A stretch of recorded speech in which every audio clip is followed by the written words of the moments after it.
ब्रादरान इस्लाम, आज तंजीमे इस्लाहुल मुस्लिमीन ए संगठनेर परिचालनाय सुन्नी हानाफी सम्मेलनेर आयोजन करा हয়েছে। ब्रादरान इस्लाम, আপনারা শুরু থেকে এতক্ষণ পর্যন্ত ওলামায়ে কেরামের দালিলিক আলোচনা শ্রবণ করছেন। আরো যোগ্য বিজ্ঞ মহামান্য ওলামায়ে কেরাম উপস্থিত রয়েছেন, তারাও আলোচনা রাখবেন। আপনাদের আমাদের আলোচনা শ্রবণ করতে হবে। আমার বক্তব্য বিষয় হলো দুটি মশলা।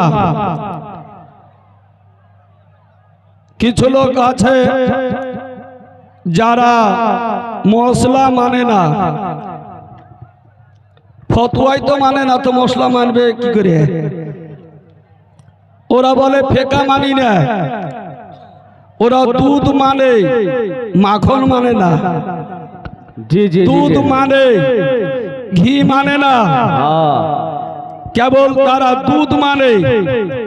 ব্রাদারান ইসলাম, যেমন দুধকে মন্থন করার পরে ঘি তৈরি হয়, মাখন তৈরি হয়, ওই রকমই কোরআন ও হাদিসকে মন্থন করার পরে ফেকা বেরিয়ে আসে। আর এরা বলছে আমি ফেকা মানি না। যে ফেকা মানে না, যার মধ্যে ফেকা নাই, তার ভিতর সবই হলো ফাঁকা, কিছুই নাই, একেবারে চলতি ফিরতি একটা শয়তান ওই লোকটা যে ফেকা মানে না।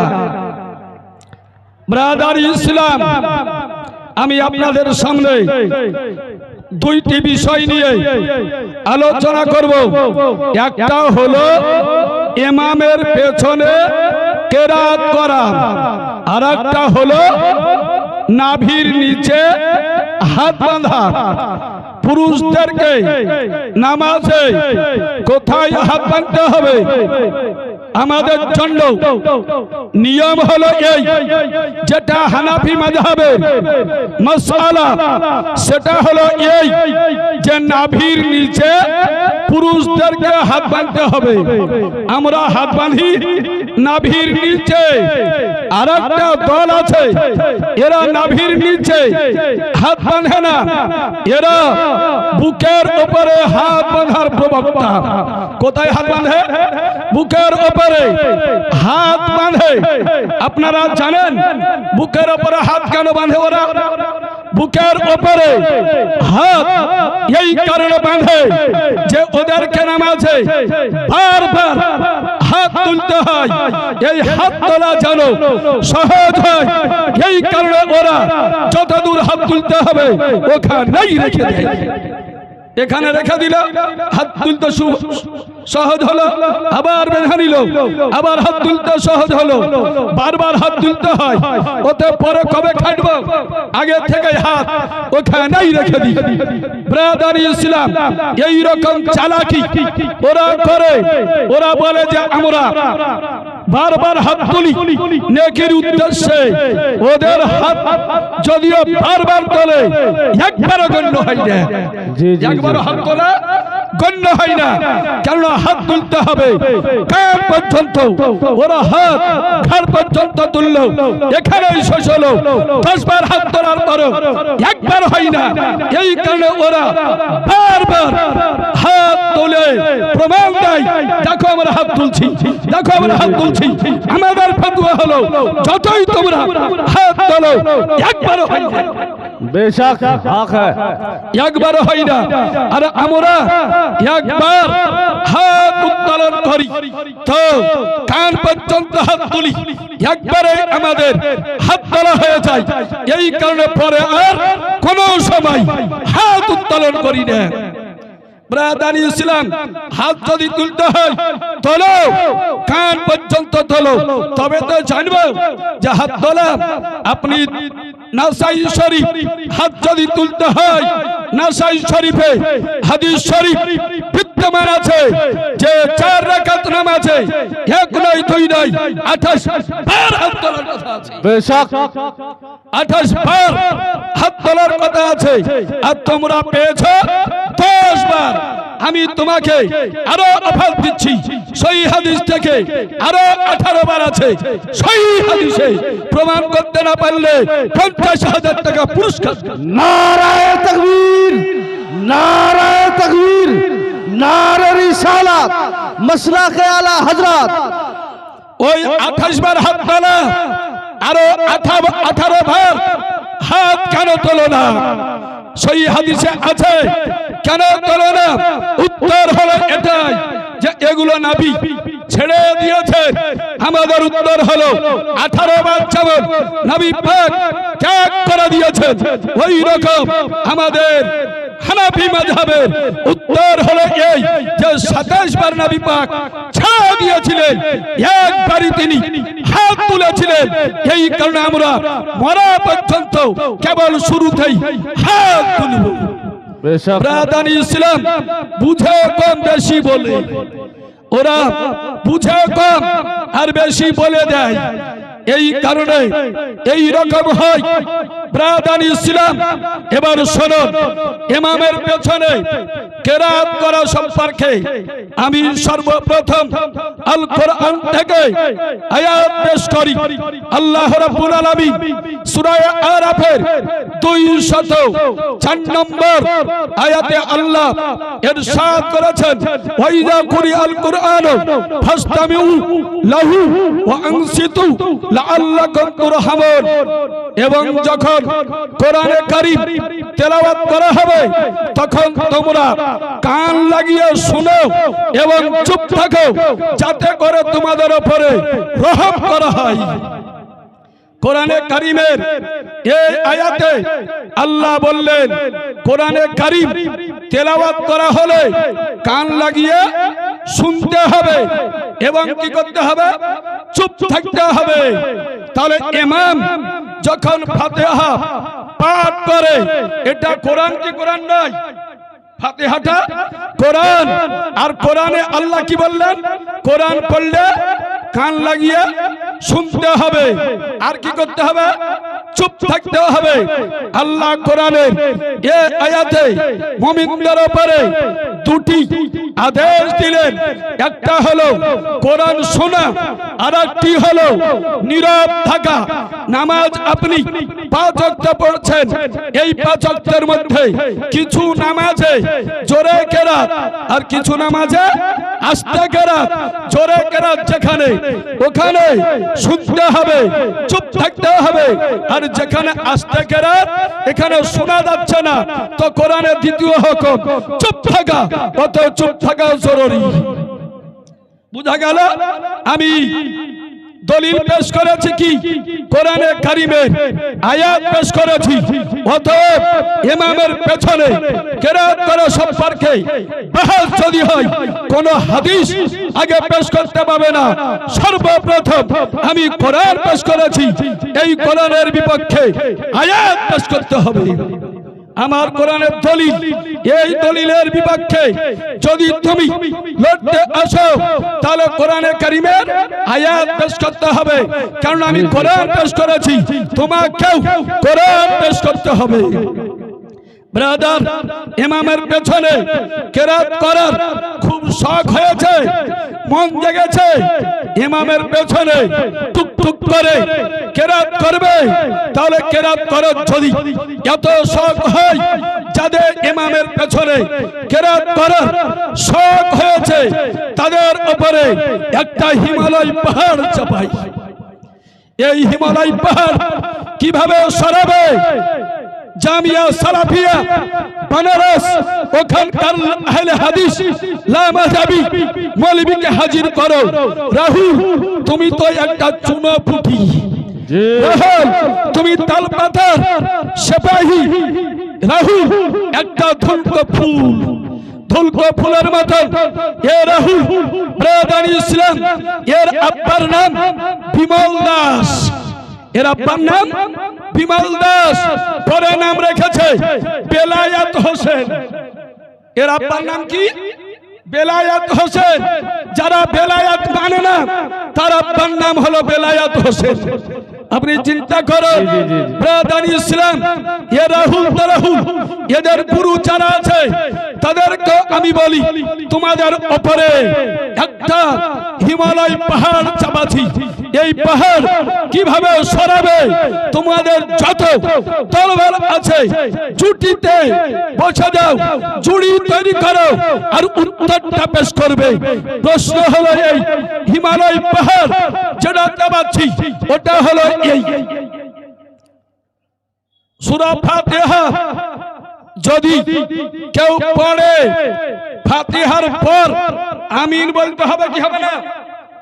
ফাতিহা পড়লে শেষে আমিন বলতে হবে, আর ফাতিহা শুনলে শেষে আমিন বলতে হবে।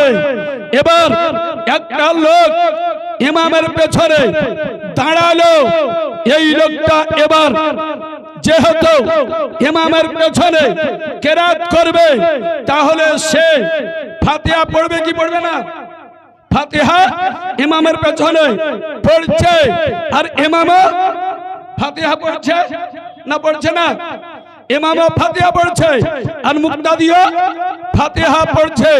এই পড়তে পড়তে সে নিজে ফাতিহা পড়লো, অত ফাতিহার শেষে সে আমিন বলবে কি বলবে না? আমিন তাকে বলতে হবে।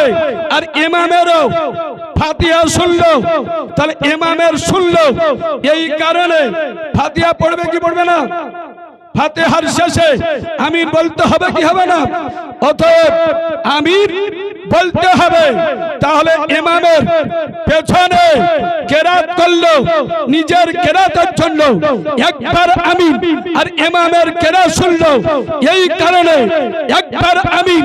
অতএব ইমামের পেছনে নামাজ পড়তে হলে ইমামের দিক দিয়ে একবার বলতে হবে, আর নিজে মুখে ফুটফুট করে তেলাওয়াত করছিল, এই কারণেও একবার আমিন বলতে হবে।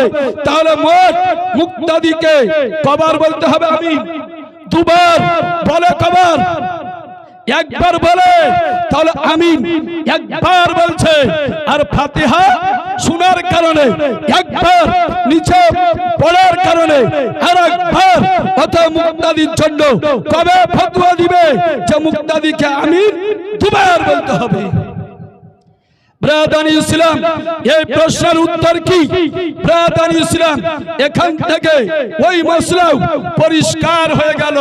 ওরা যদি বলে একবার আমরা জোরে বললাম ইমামের শোনার কারণে, তাহলে তুমি পড়েছিলে এই কারণে তুমি আসতে বলেছো। তোমাদের মত আমিন জোরে, অত আমিন দুইবারই জোরে বলতে হবে। ব্রাদার ইসলাম, আরো প্রশ্ন হলো এই, ইমামের পেছনে যদি কেউ কেরাত করে, অর্থাৎ ফাতিহা পাঠ করে, আমি মুক্তাদি ফাতিহা পড়ছি, ইমামও ফাতিহা পড়ছে, এবার ইমাম ফাতিহা পড়তে পড়তে কোন জায়গাতে আটকে গেল, ওই ইমামকে লোকমা কে দিবে? ওই ইমামকে লোকমা কে দিবে? মুক্তাদিকে লোকমা দিতে হবে। এবার ধরেন ইমাম চলে গিয়েছে গায়রিল মাগদুবি আলাইহিম, এখানে আটকা গিয়েছে, আর যে ধরতে পেরেছে সে পড়ছে ইহদিনাস সিরাতাল মুস্তাকিম, লোকমা কি করে দিবে? এর উত্তরটা কে দিবে? বেশক এই উত্তর কে দিবে? ব্রাদার ইসলাম, ইমাম এক আয়াত পড়ছে আর মুক্তাদি অন্য আয়াতে আছে। এবার মুক্তাদি যদি ধরতে যায় তাহলে নিজের কেরাত ছুটে গেল, ইমামের সাথে চলে গেল। ব্রাদার ইসলাম, আজ যদি জানার পরেও লোকমা না দেয়, এই মুক্তাদির নামাজ হবে না। অন্যায় হলো ওর, জানার পরেও লোকমা কেন সে দিবে না? অতএব ব্রাদার ইসলাম, সব চাইতে সতর্কতার ফতোয়া, সব চাইতে বড় ইহতিয়াত সতর্কতা এতেই রয়েছে, ইমামের পেছনে মুক্তাদিগণ কোন ওয়াক্তে কেরাত করবে না। ব্রাদার ইসলাম, এটাই হলো মাসআলা। ব্রাদার ইসলাম, এবার একটি মশলা আপনাদেরকে আমি শুনিয়ে দিই, সময় বেশি আপনার হয়ে যাচ্ছে। নামাজে হাত কোথায় বাঁধতে হবে? হাত আমাদেরকে কোথায় বাঁধতে হবে? নাভির নিচে হাত বাঁধতে হয়। শুনুন হাদিস, আন আলকামাতা ওয়া ইবনে হুজরিন আন আবিহি রাদিয়াল্লাহু তাআলা আনহু قال রাআইতু النبي সাল্লাল্লাহু তাআলা আলাইহি ওয়াসাল্লাম ইয়াদাউ ইয়ামিনাহু আলা শিমালিহি ফি সালাতি তাহতা সুররা। ব্রাদানি ইসলাম ওয়াইল ইবনে হুজর বলেন, আমি নবীকে নামাজ পড়তে দেখলাম, নবী ডান হাতকে বাম হাতের উপরে রাখলেন আর ওই হাতটা বাঁধলেন তাহতা সুররা, নাভির নিচে। হাত কোথায় রাখলেন? সুবহানাল্লাহ। নাভির নিচে হাত রাখলেন। ব্রাদানি ইসলাম, এই হাদিসটি আপনার আসরুস সুনানে আছে এবং আছে মুসান্নাফ ইবনে আবি শাইবাতে আছে। এই কিতাবে বলা হয়েছে ইসনাদহু সহিহ, এর সনদ হলো সহিহ। এই কিতাব দেখছেন, এই কিতাবের লেখক, এই কিতাবটি হলো হাম্বলি মাযহাবের কিতাব। কোন মাযহাবের? হাম্বলি মাযহাবের কিতাব। ব্রাদানি ইসলাম, এর 28 পৃষ্ঠাতে বলা হয়েছে, এই কিতাবের 28 পৃষ্ঠায় স্পষ্ট ভাবে লেখা রয়েছে ইয়াজআলুহুমা তাহতা সুররাতিহি, দুই হাতকে রাখবে নাভির নিচে। সুবহানাল্লাহ, সুবহানাল্লাহ, বেশক নাভির নিচে। ব্রাদানি ইসলাম, অতএব নাভির নিচে হাত বাঁধবেন, এটাই হলো পুরুষদের জন্য সুন্নাত। ব্রাদানি ইসলাম, আমি আর সময় আপনাদের নিতে চাই না। এবার আপনাদের সামনে আরো বক্তা রয়েছেন, তাদেরকে আলোচনা শুনতে হবে। আর আমাদের সিরাজুল ফুকাহা তিনি এসেছেন, তারও আলোচনা শুনতে হবে। ওনার ব্যক্তিত্ব সম্পর্কে বেশি কিছু আপনাদের সামনে বলতে চাই না। ব্রাদানি ইসলাম, আফতাব আমাদ দলিলে আফতাব, সূর্য নিজেই সূর্য হওয়ার দলিল। সূর্য হওয়ার দলিল। উনি হচ্ছেন সিরাজুল ফুকাহা। এই কিতাব দেখছেন, দুটি কিতাব দেখছেন, এই দুই কিতাবের লেখক আপনাদের এই নির্মলচরে হাজির হয়েছে। জি জি, সুবহানাল্লাহ। কেবল এই দুই নারায়ে তাকবীর, নারায়ে তাকবীর, নারে রিসালাত, মাসলাকে আলা হযরত, মহাসম্মিলন বার। ব্রাদানি ইসলাম, কেবল এই দুই কিতাব নয়, অসংখ্য কিতাবের লেখক তিনি আজকে আপনাদের সামনে অবস্থিত হবেন। ব্রাদানি ইসলাম, আপনাদের ভাগ্য কত বড় যে আজকে এই রকম একজন আলেমে দ্বীন, একজন ফকিহ, একজন গবেষক, একজন কাজী আপনাদের এই মাটিতে উপস্থিত হয়েছেন। অতএব আপনারা কেউ যাবেন না, অবশ্যই তার নুরানি চেহারা, নুরানি বচন শ্রবণ করবেন। এই রকম অনেক কিতাবের তিনি লেখক। মুফতি কেবল নন, হাজারো মুফতি বাপ রয়েছেন তিনি। ব্রাদানি ইসলাম, এই রকম আলেমে দ্বীন আপনাদের এই মাটিতে উপস্থিত হয়েছেন। এটা আপনার আল্লাহর কাছে শুকরিয়া আদায় করবেন যে এই রকম আলেমের পদধূলি আপনাদের এই জমিনে পড়েছে। আসসালামু আলাইকুম।